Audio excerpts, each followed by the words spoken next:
Happy April, everyone. So today I want to talk about doing a spring detox. This is going to be a multi-series video to help walk you through each week. And so the first thing is you figuring out what sort of detox is right for you. So I really want to focus on how to do a great detox without supplements. That's what these videos are going to be focused on. So I'm not going to be talking about any specific supplements. I will show you some different products that you can use for different purposes that can help. But the goal of this is to really get a good quality detox in by just changing some simple things in your life, getting in the right sorts of movement for you, breathing exercises, all that good stuff to give you a good quality detox.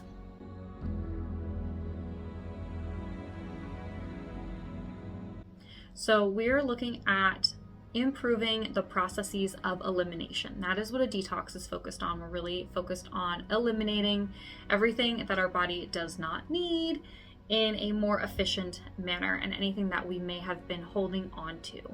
So we're looking at a few different primary organs here. First off, we're looking at the digestive tract, specifically the intestines and the liver.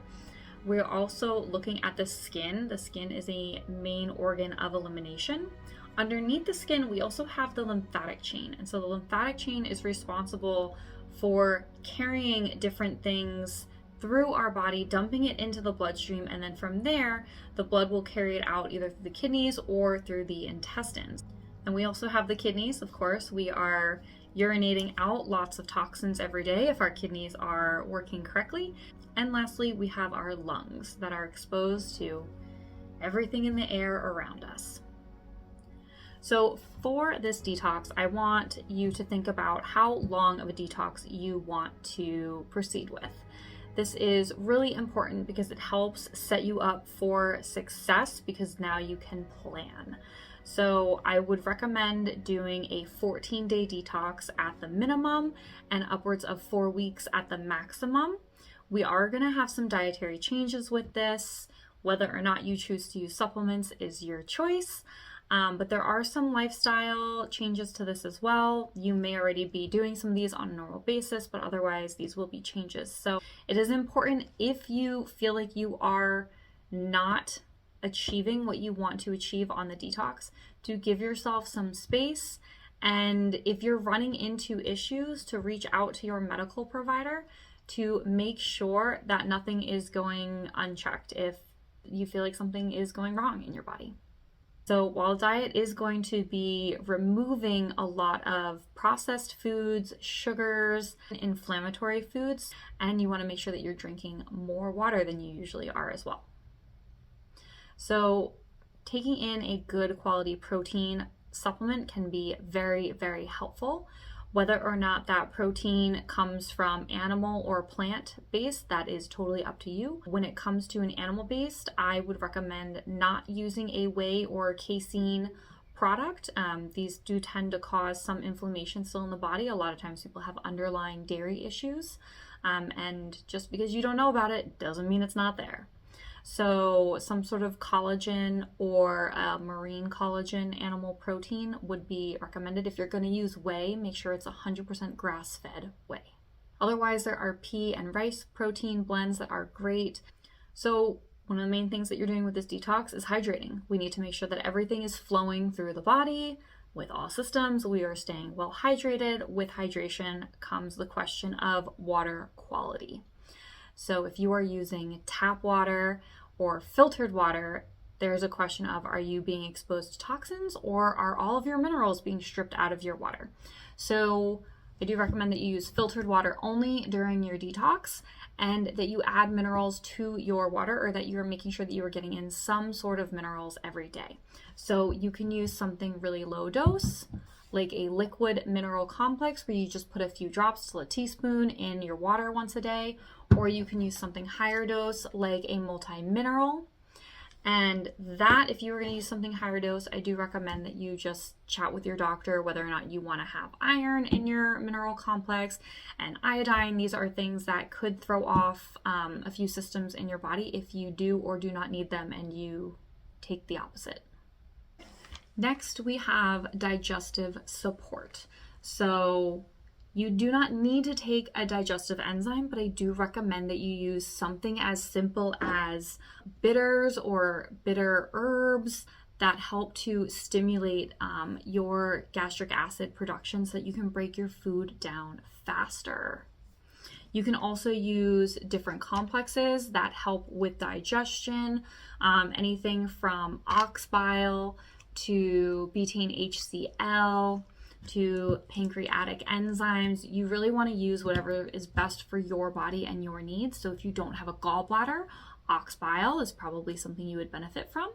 If you've had a lot of issues with fats and you notice that your stool is more tan colored or floats, you probably need some pancreatic enzymes. So you really want to use what's right for you. Don't just take something because you see me showing it in this video. The last major thing here is fiber.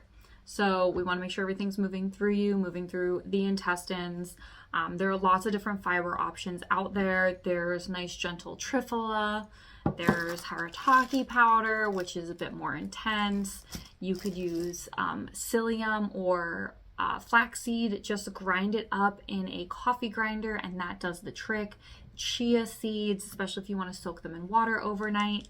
There's blue heron, which is a great detoxifying complex with lots of different fibers in it, and then just other fibers or binders. So you could also use an activated charcoal once in a while, although you don't want to use that every day because it's going to pull out a lot of nutrients.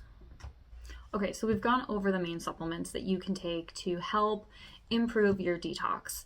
So we're in the preparation phase here, so you are determining how long you want to do your detox for.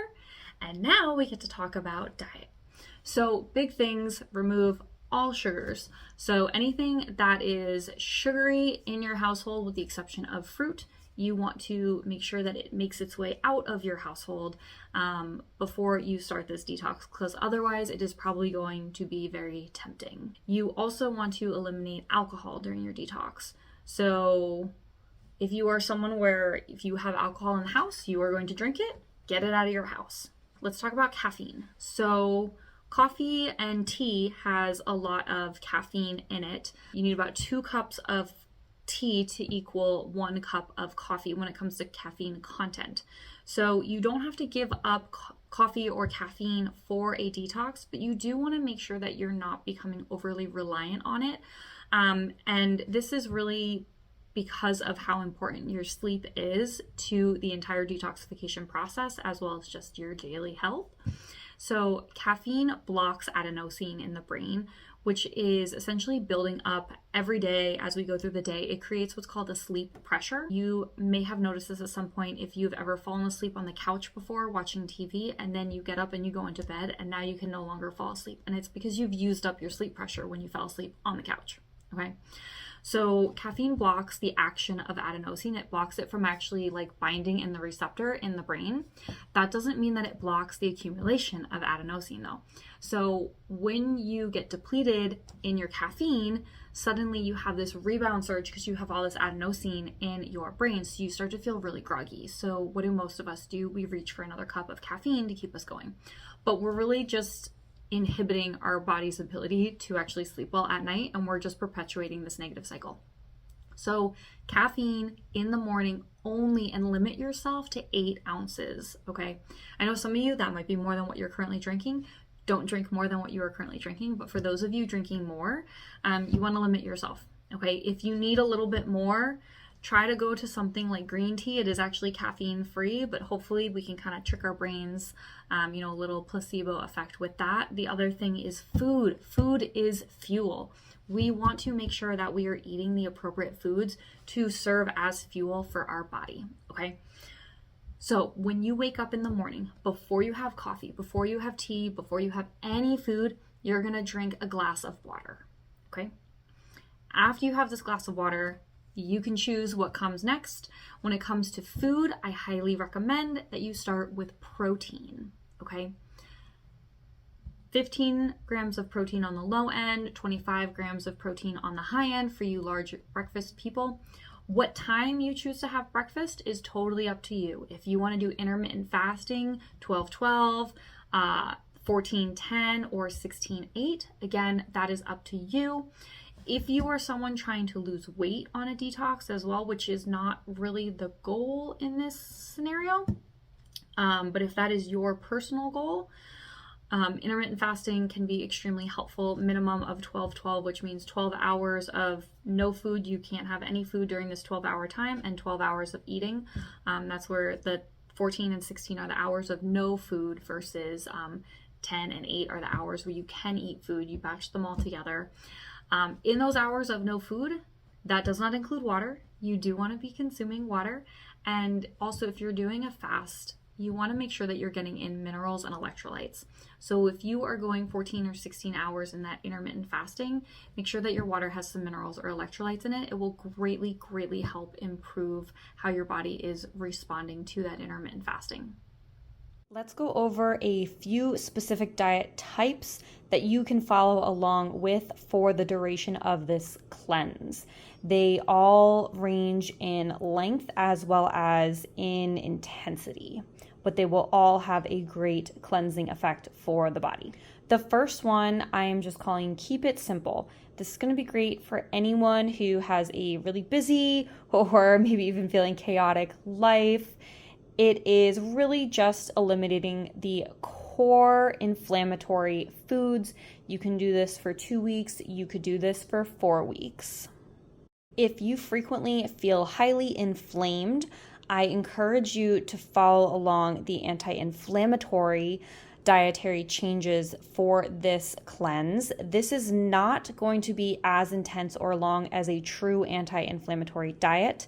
However, we are using the majority of their dietary guidelines for the purposes of cleansing. This diet is more restrictive, and it is important for you to slowly reintroduce foods once you end your amount of time that you are doing the cleanse for. Lastly, we have a liver and bowel cleanse.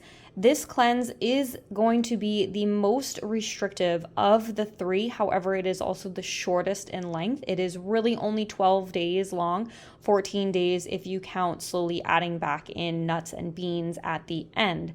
This style does have you starting with solid foods and working towards liquids only for several days. You're going to have almost no protein in your diet for several days with this, so you absolutely need to have a protein powder or some sort of protein supplement on board. For the purposes of a liver bowel cleanse, you absolutely want to make sure that it is either a plant-based protein, specifically rice and pea, or collagen. You do not want it to be anything that is a dairy-based protein. You're also going to need a multivitamin and multi-mineral because you are getting in less nutrients than you would otherwise be with more foods. And you want a fiber supplement since you're going to be on liquids for a period of time, but we're still trying to get a cleansing action. For animal protein, if you are someone who consumes animal protein, you are going to avoid poultry. So chicken, turkey, duck, none of it during your detox. And you are also going to avoid pork and ham. You can eat beef, bison, venison, goat, lamb, and fish. For fish, we always want to be cognizant of the heavy metals and PCBs that are in fish. So you do not want to overconsume fish during the detox. I really do not recommend that you have fish more than once a week. So that's one serving once a week, 4 ounces once a week during this time period. And that just is for literally all the fish combined. When it comes to beef, you want to make sure that you are only consuming 100% grass-fed beef. 100% grass-fed beef is different than grass-finished beef.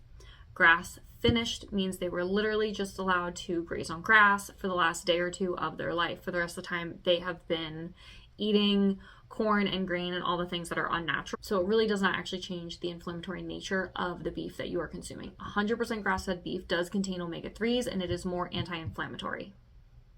Okay, I think that's all the food things, all the major food things. You can be more restrictive in your diet if you would like. Other things for preparation here.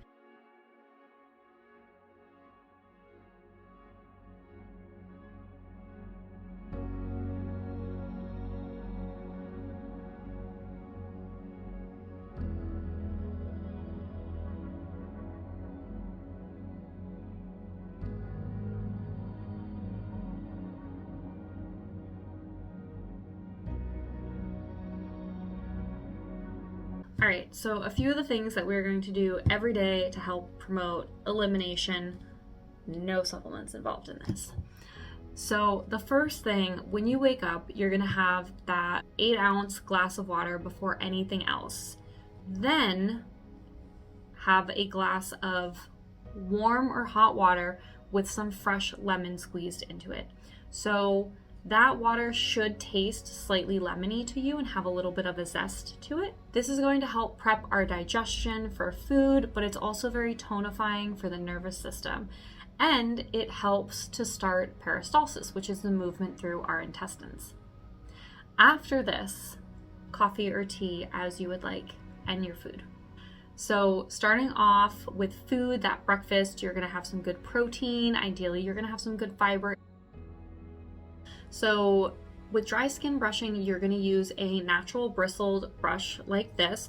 It's relatively soft, okay? And you are going to do light and easy strokes across your skin with this. Very light, you don't wanna feel like you're scratching yourself with it. And you're gonna always go in the direction of your heart, which is just to the left of your sternum here. So you can do full sweeping motions all across your body here. And you're gonna bring it to the heart, okay? All over. When you do it to your legs, same thing. You can use shorter sweeps or you can use longer sweeps, but you want to make sure that that sweep is coming up to the heart level. You're not going to do your face and your neck with that, mainly your extremities and run over your trunk. It's really hard to get the back, but if you could go even to the back side of the legs, that is great.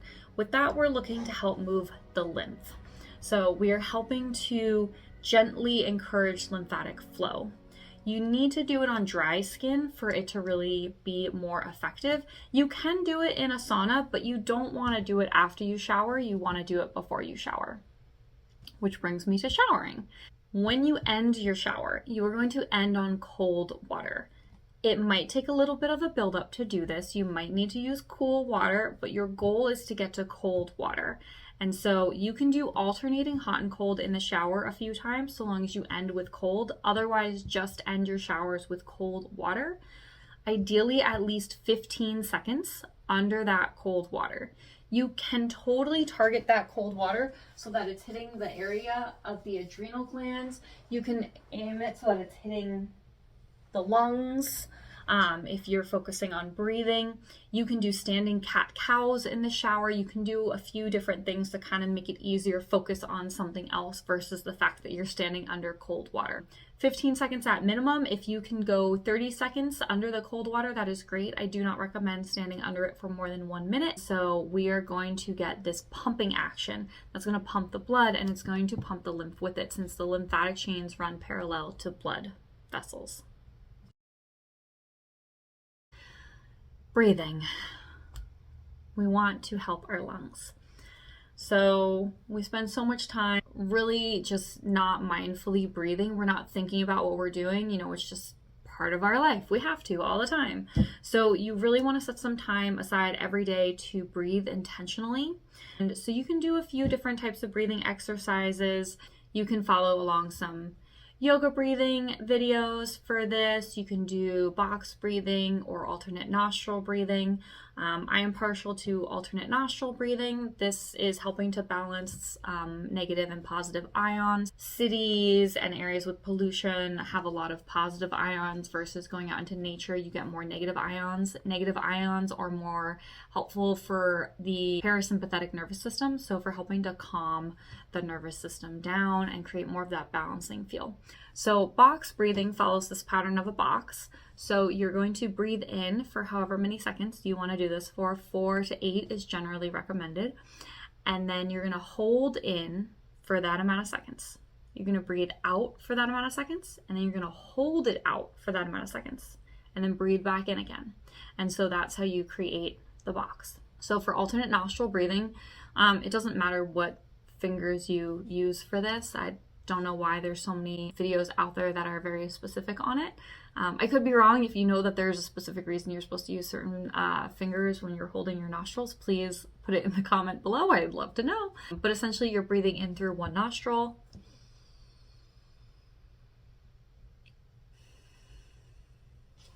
out through the other, back in through this one,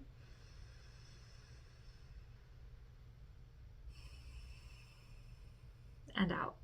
And you do that back and forth, ideally for at least 5 minutes of breathing exercises. Whatever sort of exercise you choose to do, set aside at least 5 minutes once a day for intentional breathing exercises. If you can do this twice a day, that is better.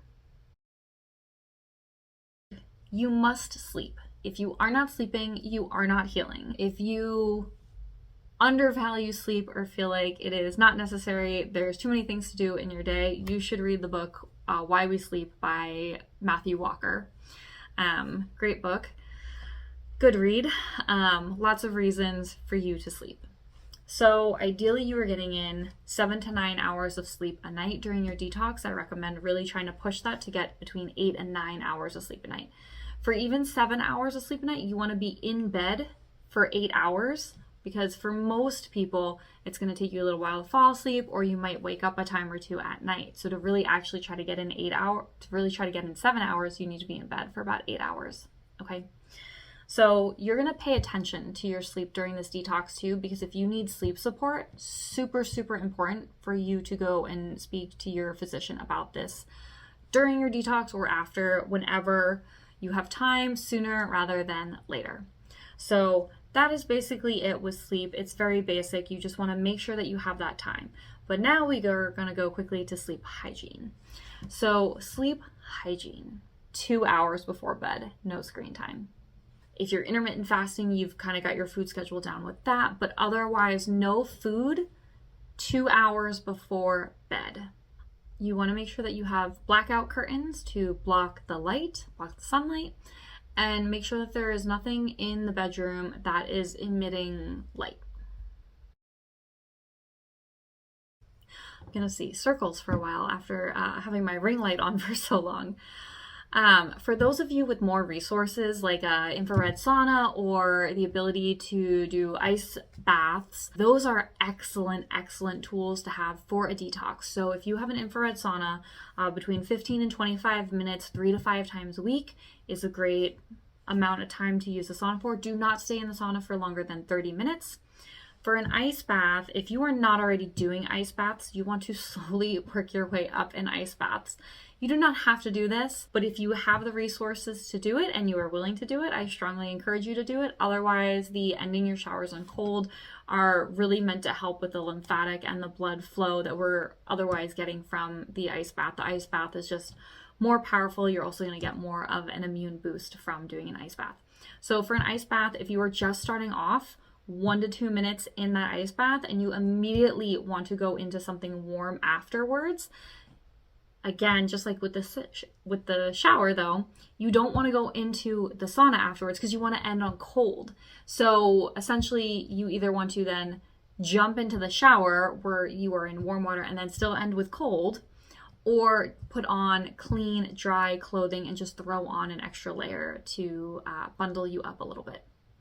For more experienced users, or if you are working your way up here in ice baths, upwards of 5 minutes in that ice bath. If you are someone who does intense sports or you are in recovery from something and you are looking at doing longer ice baths, you can. I'm not going to put it here on the video because this is more for general purposes. So you are doing your own thing or you are under someone else's guidelines for that. For everyone else, no longer than 5 minutes in an ice bath. And you can do those ice baths just as frequently as you are doing the saunas, so 3 to 5 times per week. Okay, exercise. During a detoxification, we are going to be changing the diet through this. So on the first 2 days with the liquid diet, you are significantly changing what you are eating on a day-to-day basis, most likely, for most of us. We do not want to do intense exercise on those days. On days where we are eliminating more food, so I'm going to put up the schedule here of how essentially you will start to eliminate certain foods, all of the alcohol, the sugar, the processed foods, the few foods that I said earlier, like pork, wheat, dairy, all of that, you eliminate right away. You won't be eating that during any of this phase in the detox. But other foods that can be problematic for some people, or as we try to essentially get more strict with the detox for at least a few days, you will be essentially removing a few things from your diet slowly, and then you will be reintroducing them slowly. So as we get more restricted in what you are taking, or if you are someone who wants to do more of a liquid phase detox where you are having more like proteins and smoothies and soups, on those days where the diet is more restricted or it's more in liquid form, you are going to be gentle with your movement. You can still get in an hour of movement a day, or 30 minutes here, 30 minutes there, but you do not want to do anything rigorous or anything that is going to increase your heart rate to where it might be if you were running or kickboxing or doing something more strenuous. So what I'm really talking about here is you can do some Pilates, you can do some yoga. When we're doing these more intensive days, though, you don't want to be doing hot yoga because that's a little bit too intense for the system for what we're doing during that period of the detox. We're really focused on being nourishing and nurturing to the body, so we really don't want to push ourselves harder than what our body is getting in return out of the nutrients we are giving it. I will see you in 1 week and we will actually start. So this week you're really just focusing on cleaning out your household, planning what do you want to do with this detox? What do you want to accomplish with this detox?